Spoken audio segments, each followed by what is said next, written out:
សិនបើបងប្អូនមានអារម្មណ៍ថាហត់នឿយឬក៏ stress ស្មុគស្មាញសូមបងប្អូនជប់មើលវីដេអូនេះសិនចា៎ជំរាបសួរសួស្តីពុកម៉ែបងប្អូនទាំងអស់គ្នាស្វាគមន៍មកកាន់គេហទំព័រ page Mochelin ទៀតឯណាថ្ងៃនេះគឺខ្ញុំនឹងមកប្រាប់ពីអត្ថកំបាំងលេខសំណាង333ព្រមទាំងបញ្យល់ពីអត្ថន័យស្លឹកចេកត្រូវទឹកភ្លៀងនេះចា៎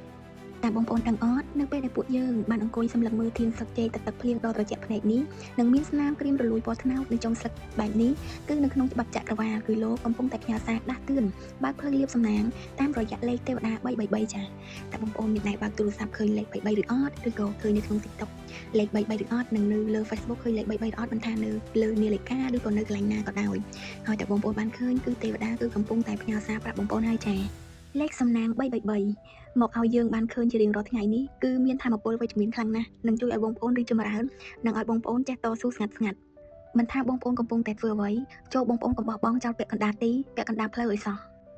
នៅក្នុងឆាកជីវិតមនុស្សយើងម្នាក់ៗពេលខ្លះត្រូវរស់នៅដោយការខិតខំប្រឹងប្រែងធ្វើការងារទាំងយប់ទាំងថ្ងៃទាំងលំបាកថែមទាំងហត់នឿយស្ទឹងតែហូរទឹកភ្នែកសួរទ្រាំសម្ដីមើលងាយឌឺដងបញ្ឆិតបញ្ឈៀនពីមនុស្សជុំវិញខ្លួនដូច្នេះរាល់ឧបសគ្គដែលត្រូវរត់បុកមកប៉ះជីវិតយើងនេះគឺវាប្រៀបបានដូចជាទឹកភ្លៀងដែលធ្លាក់មកអញ្ចឹង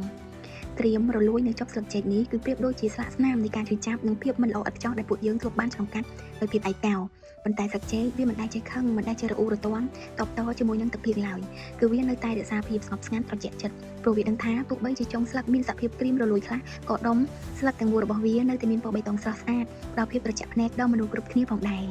ជីវិតរបស់យើងក៏ដូចគ្នាដែរមិនបាច់រស់នៅនិយាយច្រើនប្រាប់រឿងរ៉ាវដល់អ្នកណាច្រើនពេកឡើយសំត្រឹមធ្វើខ្លួនឲ្យស្ងប់ស្ងាត់តែមានដួងចិត្តរឹងមាំដូចដែកថែបរក្សាចិត្តត្រជាក់ដ៏មានអំណាចរួចតទៅលើការខិតខំប្រឹងប្រែងសន្សំភាពរីករាយពិតៗជារៀងរាល់ថ្ងៃដូច្នេះនៅពេលដែលបងប្អូនបានក្រឡេកទូរស័ព្ទឃើញលេខ333ជារៀងរាល់ថ្ងៃឬក៏ពេលវេលាណាក៏ដោយឲ្យតែបងប្អូនបានឃើញនោះគឺទេវតាកំពុងតែហត់ផលលៀបល្អមហាលហេងមកឲ្យបងប្អូនហើយចូលបងប្អូនមានចិត្តត្រជាក់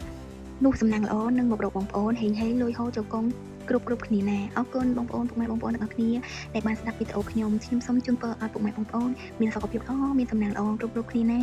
អរគុណច្រើន